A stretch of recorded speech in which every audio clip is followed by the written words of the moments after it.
Hello student,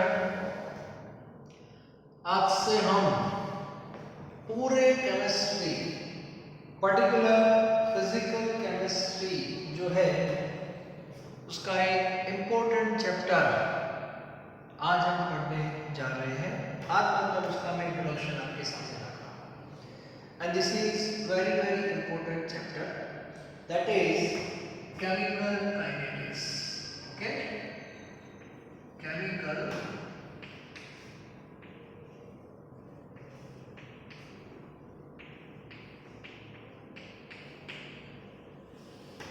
chemical kinetics. Chemical kinetics के बारे में मैंने थर्मोडायनेमिक्स जब हम पढ़ रहे थे तब मैंने इसको इंट्रोड्यूस किया था। आज फिर से कर रहा हूँ।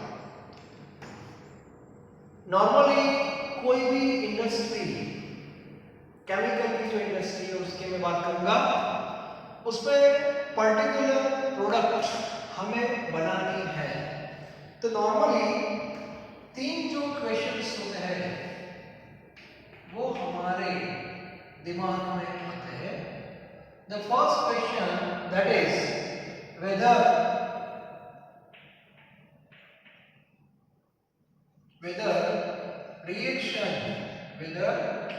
reaction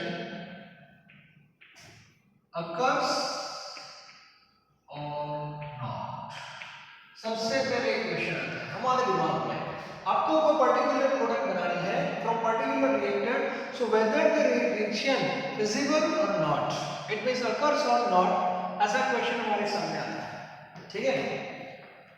second question amount of product. चलो रिएक्शन तो हो रहा है, अच्छी बात है। अब प्रोडक्ट मिल रही है वो भी अच्छी बात है, लेकिन कितनी मिलेगी? 70%, 80%, 90%, that is also important task an industry point of view. तो ये भी बहुत इंपॉर्टेंट पैरामीटर है, तो ये भी क्लियर होना चाहिए। Okay. And third, time required to completion of product. ये भी बहुत इंपॉर्टेंट है कि कितना टाइम लगेगा, मतलब कितने टाइम के बाद आपको प्रोडक्ट बनेगा, how much time required to complete for a given reaction. तो बेसिकली ये तीन जो क्वेश्चंस होते हैं वो नॉर्मल क्वेश्चन है और सबके दिमाग में आता है कि हम जो प्रोडक्ट सोच रहे हैं वो एक्चुअली फिजिबल है या नहीं। प्रोडक्ट मिलेगी तो उसका एक्सटेंट क्या होगा, प्रोपोर्शन क्या होगा, वो भी हमें जानना होता है। और टाइम वो भी इम्पोर्टेंट है। जैसे आगे मैंने बताया था 10th के बाद तीन ऑप्शन होता है बच्चों के लिए, साइंस, कॉमर्स, आर्ट्स। तो 10th के बाद पेरेंट्स के दिमाग में एक क्वेश्चन आता है कि मेरा सन या डॉटर साइंस में जाएगा, कॉमर्स में जाएगा, आर्ट्स में जाएगा, क्वेश्चन रहता है उनके दिमाग में। तो वो स्टूडेंट पेरेंट्स के पास आता है, हाँ पापा मैं साइंस लूंगा। तो पापा बहुत खुश होते हैं, हाँ साइंस ले रहा है, अच्छी बात है। फिर भी उनको रात को नींद नहीं आएगी और नेक्स्ट डे उनको पूछेंगे बेटा तू साइंस ले तो रहा है लेकिन कितने परसेंटेज आएगा, दैट इज परसेंटेज। वो भी एक क्वेश्चन है। पापा टेंशन मत लो, 90% ला दूंगा, टेंशन क्यों लेता? बोले ठीक है, अच्छी बात। फिर भी उनको नींद नहीं आती और नेक्स्ट डे फिर से उनके सामने आते हैं, बेटा तो 90% लाएगा, कितने साल के बाद आएगा? 2 या 3 साल के बाद आएगा। तो टाइम जो है वो भी एक इम्पोर्टेंट टास्क है हर एक जगह, और कोई भी टास्क हो वो इन टाइम होना चाहिए, दैट इज इम्पोर्टेंट। ओके।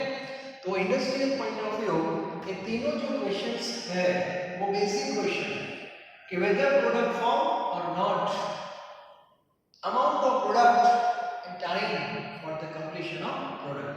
तो पहले जो दो क्वेश्चंस है इसका आंसर किसके पास है हमें पता है, that is given by thermodynamics. तो थर्मोडायनेमिक्स जब हमने पढ़ा था तब ये पॉइंट क्लियर था। थर्मोडायनेमिक्स में दोनों का आंसर कैसे दे रहा है, तो उसके लिए हमने फर्स्ट क्वेश्चन का जो आंसर है वो हमें मिलता है सेकंड लॉ ऑफ थर्मोडायनेमिक्स। ये सब हमने पढ़ा हुआ है। सेकंड लॉ में दो स्टेटमेंट मैंने बताए थे, for spontaneous process entropy of the universe always increases, free energy of the system always decreases. So we know if delta S T, T means total, greater than 0 or delta G of system less than 0, then we can say given process is spontaneous, मतलब वो process हो जाएगी, ऐसा हम prediction कर सकते हैं with the help of thermodynamics. Now information about amount of product that is given by equilibrium constant K, ये भी हमने पढ़ा है, because equilibrium constant K if greater than 1 then more product will form, less than 1 then less product will form. So K और delta G का relation है delta G is equal to minus 2.303 RT log K. मतलब ये सब जो data हमने पढ़ा है थर्मोडायनेमिक्स, इक्विलिब्रियम, वहां से हमें पहले दो जो क्वेश्चन है इसका आंसर तो मिल जाएगा, but thermodynamics does not give answer about third question because third question related with time, and for time you must have speed. Speed बोलो नॉर्मली हम बोलते हैं वेलोसिटी फिजिक्स की लैंग्वेज में, और केमिस्ट्री की लैंग्वेज में होगा rate. Clear? So to know time we must have rate of reaction जो हो रहा है उसकी रेट होती है. ओके, तो रेट की इंफॉर्मेशन आपके पास होनी चाहिए. And we know thermodynamics does not give information about rate, और इसीलिए थर्ड क्वेश्चन जो है इसका आंसर थर्मो के पास नहीं है. तो थर्ड क्वेश्चन का आंसर किसके पास है? Chemical kinetics.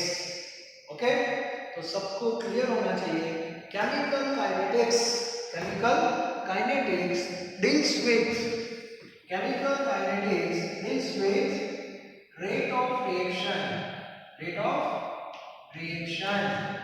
rate of reaction and factors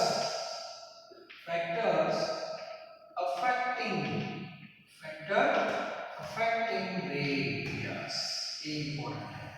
मतलब पूरे चैप्टर में आप देख लेना आपको पढ़ना क्या है. You have to study only two parameters. The first is rate, simple rate. There are two methods to represent rate. So we will discuss in detail about rate of reaction. तो पहले हम rate पढ़ेंगे. What is the meaning of rate of reaction? ये सब हम पढ़ेंगे. After completion of rate, what is the factor? कौन-कौन से फैक्टर है जो रेट को अफेक्ट कर रहे हैं, और वो सारे फैक्टर को हम रेट के साथ एसोसिएट कर देना है. ठीक है, तो ये जो मेन चीज है जो हमें पढ़नी है. बेसिकली ये चैप्टर में दो ही चीज आपको पढ़नी है, rate of reaction and factors affecting rate. ये क्लियर होना चाहिए. ओके, तो थर्मोडायनेमिक्स इन दो का आंसर दे रहा है, काइनेटिक लास्ट है उसका आंसर दे रहा है. मतलब इन दो का आंसर थर्मो के पास है, that is importance of thermodynamics, और इसके पास इसका आंसर नहीं है. It means limitation of thermodynamics, और थर्मो की जो लिमिटेशंस है वो काइनेटिक्स का इंपॉर्टेंस है, और थर्मो का जो इंपॉर्टेंस है वो काइनेटिक की लिमिटेशन है. तो इसका मीनिंग हो जाता है एक इंपॉर्टेंट स्टेटमेंट अभी यहां पे मैं लिख रहा हूं. Therefore we can say thermodynamics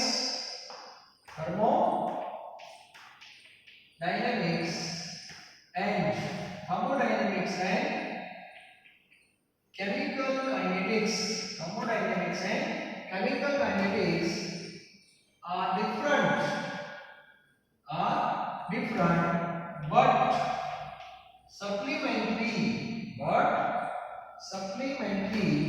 to each other, like husband and wife. दोनों हमारे फैमिली के मेन मेंबर होते हैं, आपके पापा और मम्मी. दोनों का फैमिली में इंपॉर्टेंस भी है और दोनों की अपनी अपनी लिमिटेशंस भी है. आपके पापा का इंपॉर्टेंट क्या है कि जो पैसा है वो लाके मम्मी को देते हैं. ठीक है, that is importance of father. और उनकी लिमिटेशन है, उनको खाना बनाना नहीं आता, यस, तो वहां पे मम्मी आ जाती है, वहां पे मम्मी का रोल है, तो वो भी एक इम्पोर्टेंट टास्क है, तो वो मम्मी का इम्पोर्टेंस होता है। हाँ, मम्मी पैसे नहीं लाएगी, वो उसकी लिमिटेशन है, तो मम्मी का जो इश्यू है वो पापा सॉल्व कर देते, पापा का जो इश्यू है मम्मी सॉल्व कर देते हैं। For we can say both are independent but supplementary to each other, like thermodynamics and chemical kinetics, ये होना चाहिए। ओके, तो थर्मोडायनेमिक्स जो है, जहां पे थर्मोडायनेमिक्स को प्रॉब्लम हो रही है वहां पे काइनेटिक्स आ जाता है, जहां पे काइनेटिक्स को इश्यू आ रहा है वहां पे थर्मोडायनेमिक्स आ जाता है। ओके, तो एक लिखा होना चाहिए। सेकंड पॉइंट, काइनेटिक्स में भी जब रेट हम पढ़ते हैं तो उसमें भी कुछ इश्यू आ रहे हैं। Some process are very very very very slow, some process are very very very fast, so in that case study about rate is quite difficult, not impossible, quite difficult। जैसे हमने थर्मो में पढ़ा था, diamond to graphite और graphite to diamond, ये जो process हो रही है बहुत स्लो है, इसको स्टडी करना। ओके, तो इम्पॉसिबल नहीं है लेकिन स्लो है। तो नॉर्मली हम एवरेज मीडियम जो प्रोसेस है वो सब हम एक चैप्टर में पढ़ने वाले हैं, ये भी एक क्लियर होना चाहिए। ओके, और दूसरा एक पॉइंट है in chemistry, basically there are two types of process, elementary and non elementary. तो एलिमेंट्री का मीनिंग क्या होता है, process occurs in single step, that is elementary. ये मैंने आगे बताया था आपको, फिर भी बता रहा हूं, देयर आर, इसका एक स्क्रीनशॉट निकाल दो। Okay, yes, there are two type of process regarding steps. The first one, some process occur in single step, that is known as elementary. Okay, that is known as elementary. Elementary का meaning होता है one step. Okay, and second one, that is non-elementary. Non-elementary का meaning होता है more than one step। जैसे student दो type के होते हैं, एक कैटेगरी ऐसी है, मान लो कि एक स्टूडेंट है, ट्विंस है ऐसा मान लो, दोनों लुक वाइज सेम है। ओके, अब ये जो बंदा है वो घर से निकलता है, डायरेक्ट स्कूल में ही जाता है, कितने स्टेप है, एक ही स्टेप है। So this process is known as elementary process. मतलब वो वर्षों से यही पैटर्न में स्कूल में आ रहा है और प्यून से लेके ट्रस्टी तक सबको पता है कि उसका नेचर बस स्कूल से डायरेक्ट घर पे जाना, घर पे स्कूल आना, ठीक है, और वो इन टाइम आ जाता है, no issue. This is elementary process. Okay, दूसरा जो उसका भाई है, लुक वाइज दोनों सेम है but nature is total different. पहले अपने फ्रेंड के यहाँ पे गया, हाँ तो फ्रेंड भी डिफरेंट है, यस, दोनों मिलके तीसरे फ्रेंड पे गया, वो भी रेडी है, यहाँ पे चौथा फ्रेंड है, वहां पे वो सो गया है, वो सो गया, तो सब लोग वेट करते हैं, और वेट करने के बाद सब लोग, पूरा जो ग्रुप है वो स्कूल में आ गया। So this process is non elementary. आ सकते हैं स्कूल में, ऐसा नहीं है कि आप अकेले आओ, ग्रुप में आप आ सकते हो बट इन टाइम, ठीक है। अब रेगुलर पैटर्न चल रही है, अच्छी बात है, लेकिन है नॉन एलिमेंट्री। ओके, यदि ये एलिमेंट्री हो, नॉन एलिमेंट्री हो, लेकिन इन टाइम प्रोसेस हो रही है तो कोई इश्यू नहीं है। लेकिन प्रॉब्लम कब होगी, जब टाइम थोड़ा ज्यादा लगेगा। मान लो कि एक दिन एक बंदा लेट हो गया स्कूल में, जैसे लेट हो गया तो स्कूल के प्रिंसिपल जो थे उन्होंने पेरेंट्स को फोन किया कि ऐसा क्यों हुआ, that is factor, that is phone करना, दैट इज फैक्टर, ठीक है। पेरेंट्स को लगा कि यहाँ मैडम कल उससे ज्यादा कुछ पढ़ा था, पॉजिटिव पिक्चर भी देख सकता है, इसलिए थोड़ा लेट हो गया, नेक्स्ट डे ऐसा नहीं होगा, प्रॉब्लम सॉल्व। जो फोन किया दैट इज फैक्टर, तो नेक्स्ट डे वापस वो रिजल्ट में आ गया। ओके, यहाँ पे भी ऐसा हो सकता है, हो सकता है कि नहीं। मान लो कि ये पूरा ग्रुप एक दिन लेट हो गया, हो सकता है कि नहीं हो सकता।